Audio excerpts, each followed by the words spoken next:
Shalom Uvracha, nossa Parashat Beshalach, nos conta sobre a abertura do Mar Vermelho, o maior de todos os milagres que já aconteceu na nossa história como povo de Israel. E o motivo para isso, diz o Zohar, as 10 pragas no Egito, elas foram 10 avisos. Tipo, a pessoa quando faz uma coisa errada, Hashem, Deus, não quer que essa pessoa morra, quer que ele volte para o bom caminho, que ele faça tshuva. Então, quando começam as pragas no Egito, diz o Zohar, elas são sincronizadas com as 10 sefirot lá de cima, mas de baixo para cima. A primeira praga, que o rio se transforma em sangue, o rio Nilo se transforma em sangue, ela é o Malchut. E daí para cima, até 10 pragas. A pior coisa que os egípcios fizeram foi jogar as crianças judias no rio Nilo. Uma criança que nasceu, a criança não matou, não roubou, e se tivesse matado, roubado, de acordo com a Torá, só poderia ser julgado a partir de 20 anos de idade. E imagina uma criança recém-nascida, e eles jogaram as crianças no rio, e tem 2 soluções para resolver esse problema em relação a eles. Uma solução seria eles fazerem tshuva, se arrepender do que eles fizeram. E aí, por causa desse arrependimento, quando a gente se arrepende de uma coisa errada que a gente fez, nós transformamos essa coisa errada que foi feita de propósito, transformamos ela como se tivesse sido feita sem querer, sem intenção. Porque a gente se arrependeu da intenção, então a gente apagou a intenção. Essa é a primeira etapa. Um arrependimento mais profundo transforma Deus me livre, a própria transgressão, transforma ela em parte da mitzvah da tshuva. Ou seja, quando a pessoa tem um remorso pelo que ele fez, aí ele faz tshuva, ele volta para o bom caminho, aquele remorso transforma a transgressão em parte do mandamento da tshuva. Então a transgressão não só que ela desaparece totalmente, mas ela vira parte de uma mitzvah.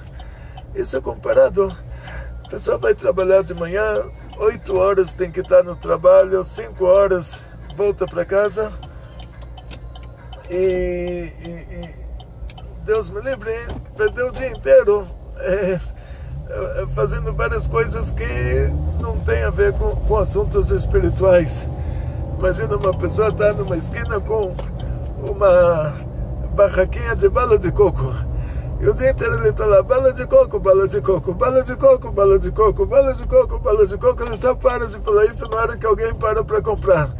Depois ele continua, bala de coco, bala de coco, bala de coco, bala de coco.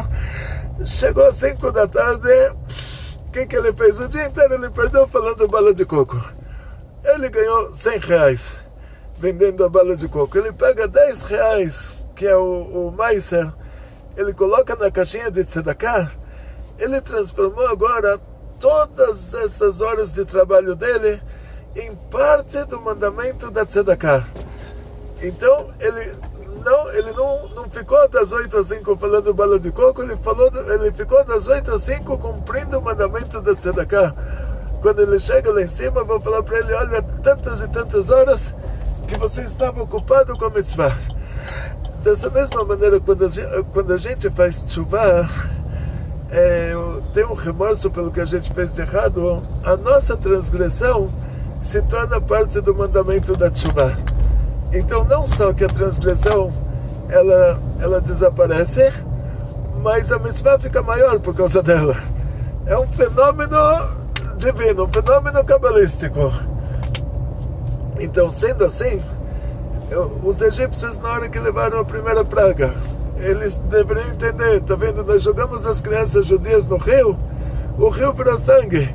Já seria o suficiente para eles pensarem nisso, que olha, da mesma maneira que na Segunda Guerra Mundial quando aconteceu o Holocausto, tinham 3 países aliados: a Alemanha, a Itália e o Japão. A diferença entre eles em relação ao Holocausto foi que todos os alemães, todo o povo alemão estava a favor do Holocausto. Assim disse o Rebbe, não sou eu que... Os italianos, o governo estava a favor, o povo não estava.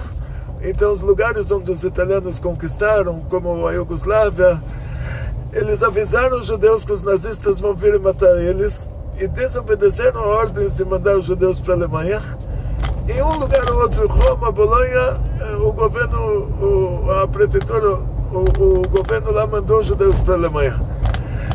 Na maioria dos lugares, eles desobedeceram as ordens, demonstrando que o povo italiano não estava a favor do Holocausto. O Japão também era aliado da Alemanha nazista, e lá eles nem sabiam o que era o Holocausto. Então, nesse raciocínio, a gente vai para o Egito. Se o governo jogou as crianças judias no rio Nilo, por que o povo inteiro teria que levar um castigo por isso, aparentemente? Porque o povo egípcio inteiro estava a favor da nossa escravidão, estava a favor de assassinar os nossos filhos, estava a favor do Holocausto. O povo egípcio inteiro estava a favor disso. Então, o castigo foi para todo mundo. A primeira praga, o rio virou sangue. Eles já deveriam pensar: olha, gente, Deus me livre, olha o que a gente vai fazer. Nós jogamos as crianças no rio. Olha, agora isso vai se repetir contra nós. Então, nessa etapa, eles deveriam fazer já uma teshuvá de ira. Essa teshuvá é mais baixa, é teshuvá por medo, arrependimento por medo. Tipo, a pessoa fala: olha, eu posso passar 11 meses no Gehenom, no inferno. Então, para ele não ir para o Gehenom, ele se arrepende do que ele fez de errado. Mas se não tivesse que ir para o Gehenom, ele não se arrependeria. Ou tipo, a pessoa falou: eu fui fazer uma coisa errada, Hashem não vai me dar sucesso, não vai me dar saúde, não vai me dar dinheiro. Então quer dizer que se ele não perdesse nada com isso, ele sim faria coisa errada. Então, nesses casos, essa teshuvá é chamada de teshuvá me'ira. Iratatá é um temor baixo, que a pessoa só se arrependeu porque o custo-benefício da transgressão não valeu a pena para o lado dele, e ele está com medo de perder mais do que ele ganhou fazendo a transgressão. Então ele se arrepende. Ele fala: se eu soubesse que fazendo a coisa errada eu ia ter tal castigo, não teria feito. Então, esse tipo de teshuvá transforma o que ele fez de errado, de tendo feito errado propositalmente, transforma isso em não proposital. Tipo, ele fez errado sem querer. Um remorso mais profundo, que aí a gente já vai para a segunda praga. Aí saíram as rãs do rio. Então eles deveriam já imaginar: olha, gente, nós matamos as crianças, estávamos a favor do governo matar as crianças judias, apoiamos esse governo, e olha, agora o rio virou sangue. Vai saber o que vai acontecer com a gente? Na praga das rãs, as rãs estão saindo do rio. Ele já falou: imagina, alguém assassinou, enterrou, e depois que ele assassinou e enterrou, agora o morto sai do túmulo para se vingar dele. Então, a praga das rãs, eles falaram: agora está saindo coisa viva do rio, entrando dentro das nossas roupas. Tudo isso para eles entenderem que eles têm que fazer teshuvá. Não só que eles não fizeram teshuvá, e por que toda hora a gente tem que endurecer o coração do faraó? Porque diz o Rav Simcha Reich, era um grande rabino que estava aqui no Brasil, um Hassid Klausenburg, me contou isso, uma história interessante. Ele falou assim: tinha uma vez um julgamento, um juiz antissemita, um judeu, coitado, que estava sendo acusado de uma coisa que ele não fez, e quem estava acusando ele era também um antissemita. Antes do julgamento, o judeu foi lá para o juiz, deu para ele $1.000. o juiz falou para o judeu: você está querendo me subornar? Ele falou: não, eu estou querendo te equilibrar. Agora que você começou a gostar de mim porque eu te dei o dinheiro, aí você vai fazer um julgamento justo. Você vai analisar as duas opiniões. Você vai analisar os fatos. Antes disso, você já ia me condenar sem saber o que aconteceu. Agora, pelo menos, você vai ouvir os dois lados. O que aconteceu com o faraó foi isso. Depois que Hashem deu a primeira praga, a praga ela já vem intimidar o faraó. Aí ele pode falar: uau, eu não tenho como lutar contra uma coisa dessas. Então Hashem tinha que endurecer o coração dele para que ele pudesse optar, ter o livre-arbítrio e falar: não, então eu decido se eu quero fazer isso ou aquilo. Então Hashem endureceu o coração do faraó. Esse endurecimento não foi um desequilíbrio, foi ao contrário, isso que equilibrou o faraó em relação à pressão da praga. E como Hashem endureceu o coração do faraó? O que aconteceu? Será que Deus me livre está se tratando do coração dele? O coração que fica duro tem um infarto. Então não pode ser que essa é a intenção. Então qual é a intenção que Hashem endureceu o coração do faraó? Que o faraó ele começou a pensar que tudo aquilo que estava acontecendo eram fenômenos naturais. Então, de acordo com esse raciocínio, cada vez que acontece uma praga, o faraó ele pensa: uau, vai saber, agora tipo tem essas inundações que estão acontecendo no mundo inteiro, essas mudanças climáticas. Então ele imagina, deve ter acontecido alguma mudança climática no país ao lado, e todos os bichos morreram, e o rio Nilo se encheu de sangue. Ou por causa da mudança climática no outro país, todas as rãs do país entraram no rio, e agora que chegou aqui no nosso país o rio está normal, elas saíram. E cada vez ele pensava em alguma solução, tentava justificar essas pragas que eram fenômenos naturais que estavam acontecendo. Então agora na nossa parashá que acontece, que a gente chega no Keter, então as 10 pragas, elas são as 10 sefirot de cabeça para baixo, e até que a gente chega na 11ª sefirá, mesmo que só tem 10 sefirot, nós vamos chamar o Keter de 11ª sefirá, mesmo que o Keter, quando a gente analisa as 10 sefirot de uma maneira superficial, uma maneira por fora, aí entra o Keter também, e sai a Adat se oculta, o Keter se revela e a Adat se oculta. Mas quando a gente analisa as 10 sefirot de uma maneira interna, aí o Keter desaparece, a Adat se revela. Então, no caso, o Keter ele não pertence às 10 sefirot daquele mundo. O Keter ele é o Malchut do mundo anterior, que dá origem ao mundo posterior. Quando Hashem se revelou para Moshe Rabbeinu no arbusto incandescente, aquilo estava claro. Moshe Rabbeinu era um grande cabalista. Quando ele saiu do palácio do faraó, ele era um jovem, e a mãe dele já tinha trazido para ele professores particulares, inclusive o pai dele, já tinha vindo um anjo do céu para ensinar ele Torá. Ele já tinha todas as informações que precisava. Saiu do palácio do faraó, viu um egípcio tentando assassinar um judeu a chicotadas, falou um nome de Hashem que tira a alma do corpo, e aquele egípcio morreu. Quer dizer, Moshe Rabbeinu não sabia Kabbalah prática. Na hora que ele vê o arbusto incandescente, ele entende que aquilo é a revelação do Keter. Porque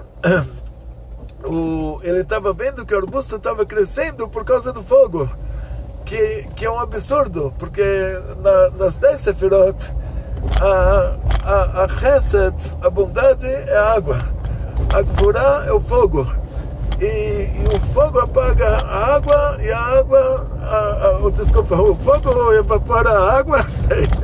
O Adão jogou a culpa na Eva, a Eva jogou a culpa na cobra, eu jogo a culpa no trânsito, né? Mas vocês me dão um desconto aí, que essas aulas do canal aberto sempre me perguntam, muitas vezes, muitas pessoas diferentes me perguntaram por que você dá aula no carro, porque a aula do canal aberto, ela é aberta ao público.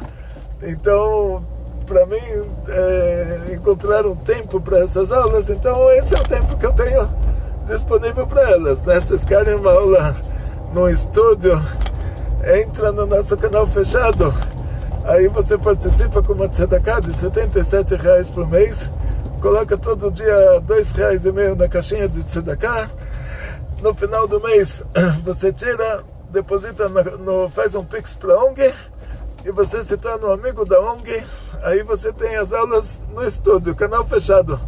Agora as aulas do canal aberto são no trânsito. Então vamos em frente. Como dissemos, Moshe Rabbeinu era um grande cabalista. Ele sabe que a Chesed é água, e a água apaga o fogo. A Gvurá é fogo, o fogo evapora a água. Então, como pode ser que o fogo, no milagre do arbusto incandescente, vocês vão encontrar isso nos livros, até no site do Chabad, não sei porquê, vocês vão encontrar como sarça ardente, né? É porque é um português eclesiástico, um português de igreja. Mas hoje, se você for para uma floricultura e você fala que você quer comprar uma sarça, vão te mandar para o supermercado, vão te falar sarcinha, é só no supermercado. Se ainda fala que você quer uma sarça ardente, eles vão falar sarcinha e cachaça, é só no supermercado. Então, é um arbusto. Há 500 anos atrás, os portugueses antigos chamavam isso de arbusto de sarça. E a igreja colocou isso na Bíblia cristã, e os nossos tradutores, acho que entenderam que traduzir a Torá para português é um assunto religioso, pegaram um português eclesiástico, português de igreja, e sempre vós serás, farais, sempre terceira pessoa, quer dizer, Deus abandonou o mundo, sempre vem aquela mentalidade da igreja. De qualquer maneira, voltando para o nosso assunto, arbusto incandescente. Moshe Rabbeinu viu que o fogo estava fazendo o arbusto crescer. Então isso é a revelação do Keter. Porque nas 10 sefirot, a Chesed é a água que ela faz o arbusto crescer. O fogo é a Gvurá, que ele destrói. Agora, o fogo fazer crescer, isso já é a revelação do Keter. Então, na prática, a nossa história continua, que Moshe Rabbeinu, já que ele entendeu isso, ele era o maior cabalista. Então, ele pergunta para Hashem, na revelação divina que ele teve lá, se o povo de Israel me perguntar com qual nome você vai se revelar, que nome eu falo para eles? Porque Yosef, ele usou o nome de Eloquim, para falar para o faraó, Eloquim Yanet Shlom Paró. E esse nome Eloquim é Sefirat Malchut. Sefirat Malchut é a revelação divina dentro da natureza. Os milagres acontecendo de maneira natural. Chove na hora, as plantas crescem, é tudo acontecendo de maneira natural. Aí, Moshe Rabbeinu, ele já deixa claro, se for de maneira natural, a gente não tem como sair de lá, que o filho do faraó é pior do que o faraó, a situação lá é Deus me livre. Então, o que acontece na prática agora alguns dias atrás estava levando a minha esposa, minha filha para casa da minha sogra. Alguém deu em 1 minuto, assim, minha mulher estava falando no telefone, em 1 minuto houve um bom, uma pessoa enfiou a mão dentro do carro, tirou o telefone da mão dela, mas tudo em poucos segundos, assim, que eles aqui em São Paulo, eles tentam roubar o telefone aberto para poder entrar já nas configurações do telefone, mudar a impressão digital, mudar tudo para entrar no aplicativo do banco.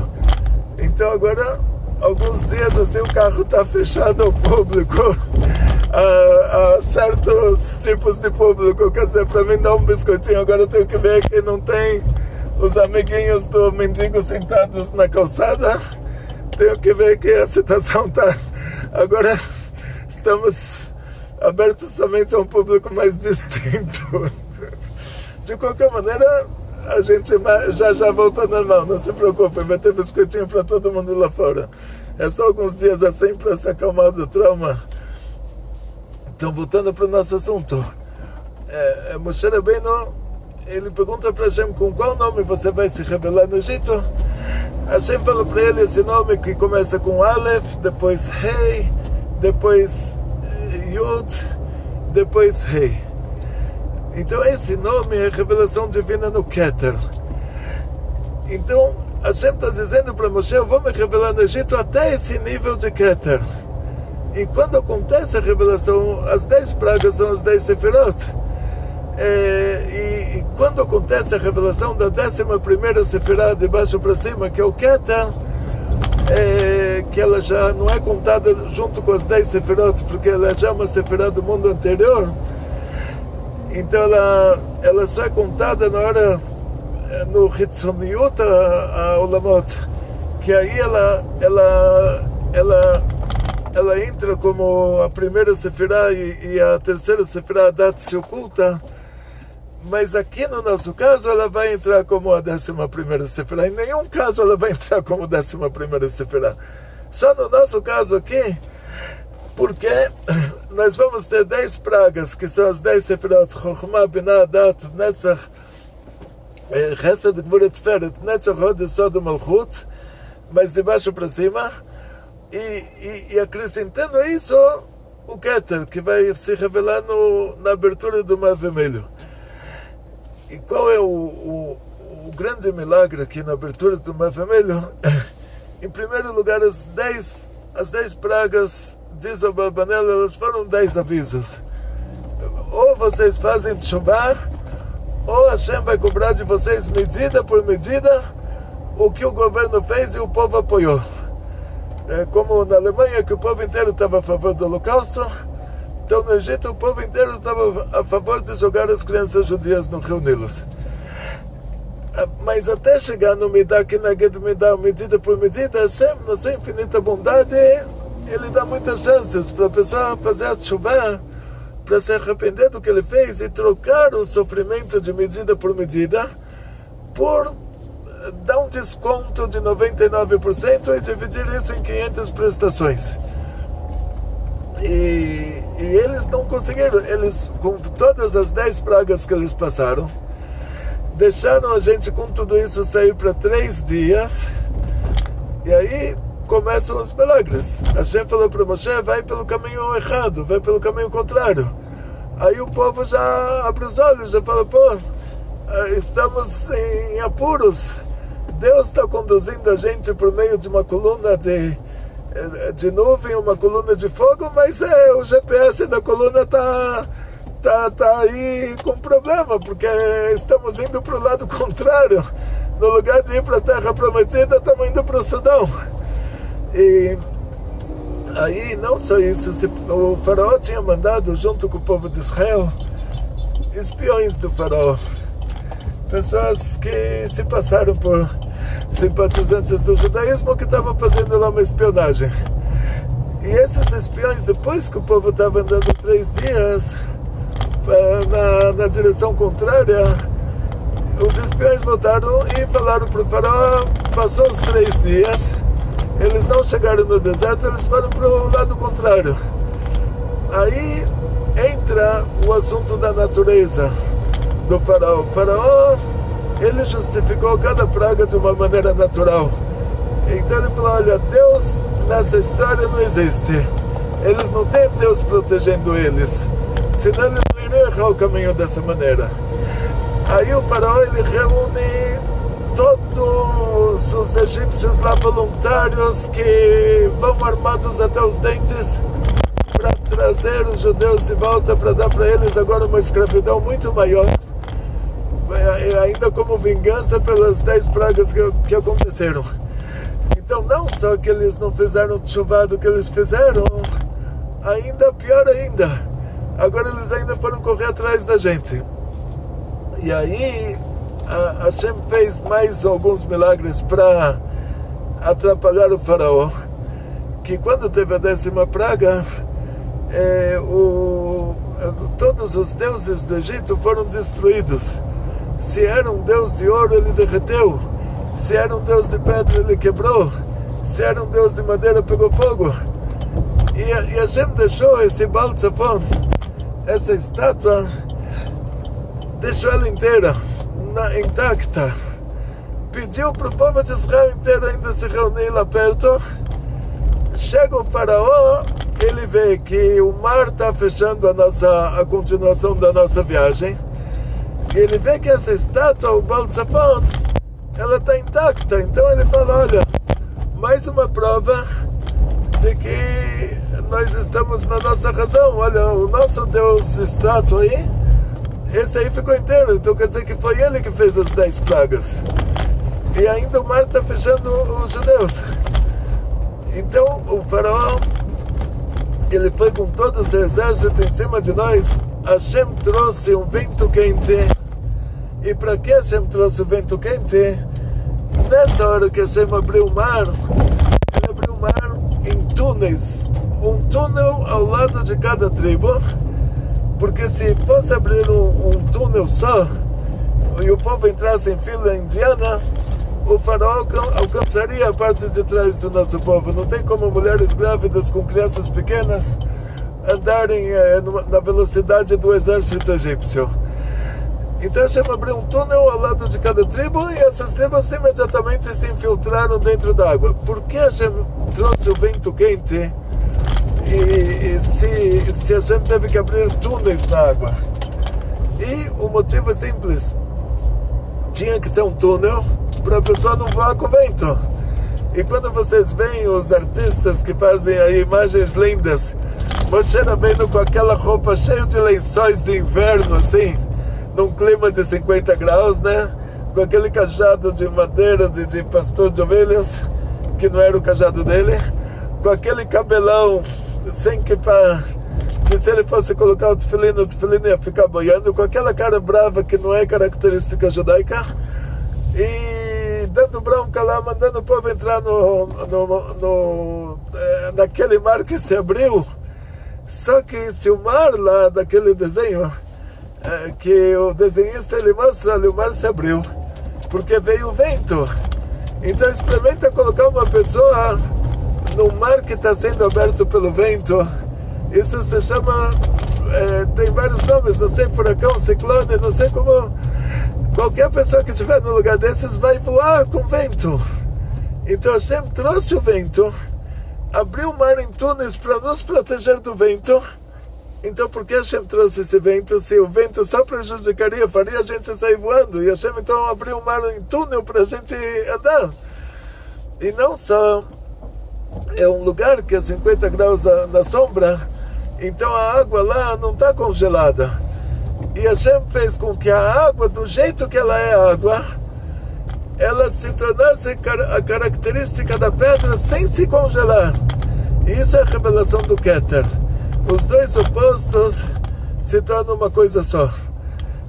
Então a água, continuando sendo água, ela ficou dura, sem se congelar.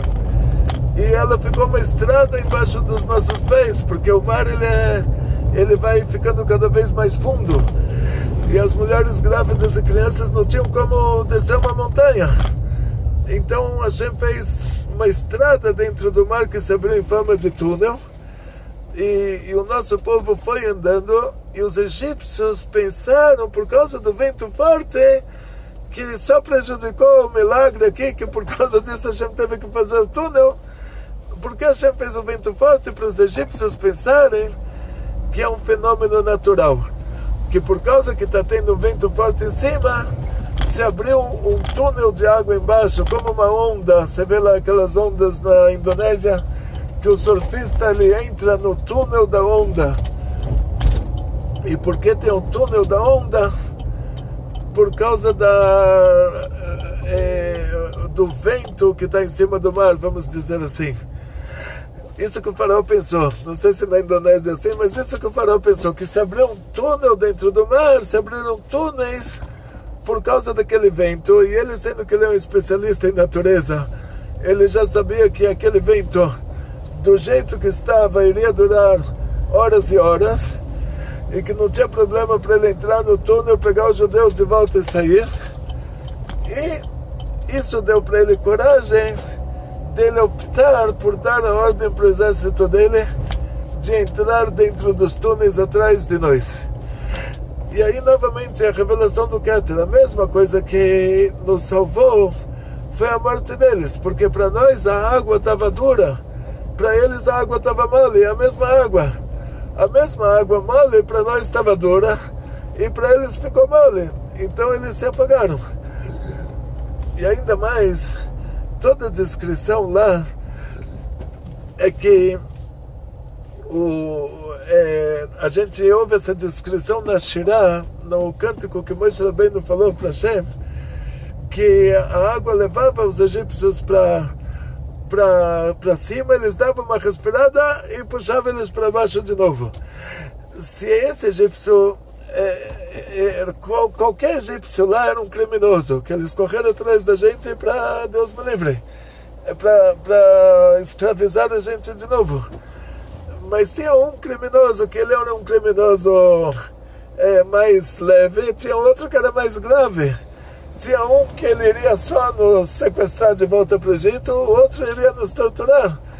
Então, de acordo com a maldade de cada um, esse que tinha menos maldade, ele morreu na hora, se afogou lá 5 minutos, já morreu. O outro que tinha mais maldade, cada 4 minutos e meio, o mar levava ele para cima, ele dava uma respirada e se afogava de novo. E já que falamos da Shirah e já chegamos próximos da nossa ONG, aqui a nossa aula é do Bom Retiro ao Butantã, de um extremo da cidade ao outro. Aí vamos falar sobre o assunto da Shirah. Qual é o motivo da Shirah? E uma coisa interessante, não tinha nada para fazer em agradecimento a Hashem. Não tinha nada mais importante do que falar um cântico. E tanto os homens quanto as mulheres, e a Miriam já sabia que iam ter os milagres, e saiu com os pandeiros. Então vamos falar sobre o assunto da Shirah na nossa próxima aula. Aí vamos do Butantã pro bairro do Limão, já não é do extremo ao outro, mas vamos estar às margens do rio Tietê, que é o maior sinal que estamos na geração da Geulah. Dizem nossos sábios, os rios eles vão andar como óleo, como azeite, e você vai tentar pescar um peixe para o doente e não vai conseguir. E o rio Tietê, aqui em São Paulo, quando o Beit Adin, o tribunal rabínico, faz um divórcio, Deus me livre, tem que escrever no get, no divórcio judaico, aonde é localizada essa cidade. Na Ktubá, no documento do casamento, não tem problema. Você escreve lá São Paulo, pode ser São Paulo de Luanda, pode ser São Paulo de qualquer lugar. Mas no get tem que especificar que São Paulo é esse. Aí é escrito lá São Paulo, às margens do rio Tietê. Ou seja, essa cidade ela nasceu às margens das águas minerais do rio Tietê. E agora a gente vai passar, depois na próxima aula, sobre a Shirah. Nós vamos passar nas margens do rio Tietê e vocês vão ver que o rio Tietê ele está andando como óleo. Você pode tentar pescar um peixe para um doente e não vai conseguir. E se tiver um peixe morto lá e você dá para o doente vai ficar mais doente. Quer dizer, mas você não vai encontrar, nem peixe morto você vai encontrar lá. Então, na prática, nossa cidade maravilhosa aqui já é um sinal de que estamos na geração da Geulah. Nossa próxima aula agora sobre a Shirah. Chegamos na nossa ONG, na nossa instituição.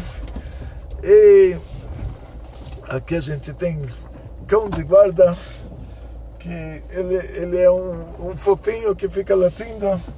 E aí na hora que você ouve ele latir, você sabe que, olha, ele está sentindo o cheiro de alguma coisa. Então, tá vendo? Até o cachorro ele consegue. Tem certas coisas que ele é melhor do que nós. Para um ser humano não ter orgulho, né? Não ser prepotente, até um cachorro faz certas coisas melhores do que ele. Então, no nosso canal fechado, às vezes vocês ouvem uns latidinhos. Agora vamos gravar a aula do nosso canal fechado. Vocês vão ouvir uns latidinhos aí que é do cão de guarda. a gente chama o nome dele é Kelev. Ele fica esperando a gente chegar, ele fica triste quando eu deixo o carro lá fora, e agora ele fica todo... chegamos na nossa instituição, agora temos aqui dos diretores e o nosso campo. Então, mostrar para vocês, diz o Rebbe, nós não devemos ter animais impuros, mas quando o animal impuro é necessário, tipo o rei David tinha uma mula, quando o animal impuro é necessário, aí não tem problema. Então aqui temos o nosso Kelev, apresentar para vocês o Kelev.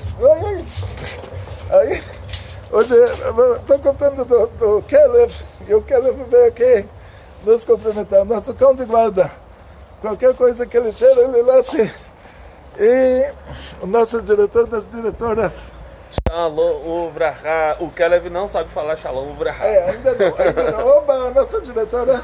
Oi. Oba, Só um instante. Mais alto. Aqui. Não. Shalom Brahá. Hoje aqui o que eu estou fazendo? Estou já colocando endereço certinho. Daqui um pouquinho, ontem eu ia levar o correio, mas choveu muito aqui, chuva torrencial, graças a Deus, né? Tá chovendo muito. Mas hoje sem falta eu já vou colocar tudo para vocês aqui, tá? Os amigos da ONG, né? Essas camisetas aqui são exclusivas, foi 30 peças exclusivas para os amigos da ONG que já adquiriram. E logo mais a gente vai estar aqui com uma remessa bem grandona para todo mundo que quiser. Aí a gente vai colocar aí, o Rabino vai falar e vai falar aí na live, tá bom? Beijo, muito obrigada, os amigos da ONG. Muito obrigada de coração mesmo, tudo que vocês fazem pela ONG e pelo Rabino Goiber. Um beijo. Amém. Tchau. Amém. Essa foi a nossa diretora do Centro da Cultura Judaica. E agora o principal, vocês e o Rabino. Muito sucesso, muita saúde, muito dinheiro, muitas felicidades, muita alegria. Amém. Bekoltov.